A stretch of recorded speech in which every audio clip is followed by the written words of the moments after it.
Hello' everyone, ফ্ৰিজত কেইটামান প্ৰসাদ আছিলে, আহকচোন চাওঁ প্ৰসাদখিনি কি কৰিলোঁ আপোনালোকক দেখাওঁ। আৰু এইবিধ শাক আপোনালোকে চিনি পায়নে?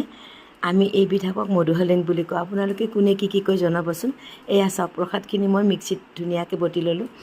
আৰু ইয়াতে মই অকণমান বেচন দি লৈছোঁ আৰু নিমখ দি লৈছোঁ। আৰু এইখিনি ধুনীয়াকৈ মই তেলত ফ্ৰাই কৰি লৈছোঁ। এনেকুৱা দেখিছেনে? বৰা ভাজি বনাই লৈছোঁ প্ৰসাদখিনিত। আৰু এইফালে মধুসোলেং টেঙাখিনি ধুনীয়াকৈ ধুই মেলি মই কাটি লৈছোঁ। এতিয়া চাওক, বৰভাজিখিনি আমাৰ ধুনীয়াকৈ হৈ গ'ল বনোৱা।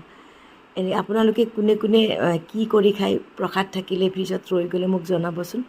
মই আজি এনেকৈ খালোঁ। এয়া অকণমান সৰিয়হ তেল গৰম কৰিছোঁ, ইয়াত কেইটামান ক'লা সৰিয়হ দিছোঁ। আৰু এতিয়া এই দেখিছেনে, টেঙা পাতখিনি মই ইয়াতে দি দিছোঁ।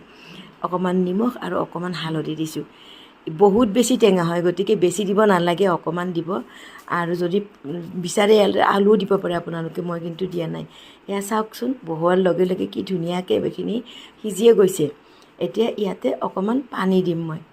পানী অকণমান নহ'লে বহুত বেছি টেঙা লাগিব খাবৰ কাৰণে।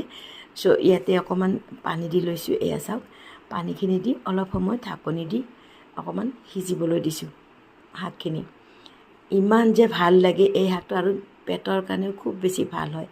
এয়া চাওক, এতিয়া ধুনীয়া আঞ্জাখন উতলি আহিছে। আৰু এতিয়া আঞ্জাখিনি উতলি অহাৰ পিছত ইয়াতে মই বৰাকেইটা দি দিছোঁ। দেখিছেনে?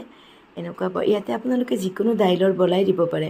এয়া চাওক, আমাৰ আঞ্জাখন ৰেডি হৈ গ'ল। দেখিছেনে? দেখিবলৈ ইমান ধুনীয়া হৈছে, খাবলৈ বহুত টেষ্টি হয়। ভিডিঅ'টো কেনে পালে জনাব, ভাল পালে লাইক কমেণ্ট কৰিব।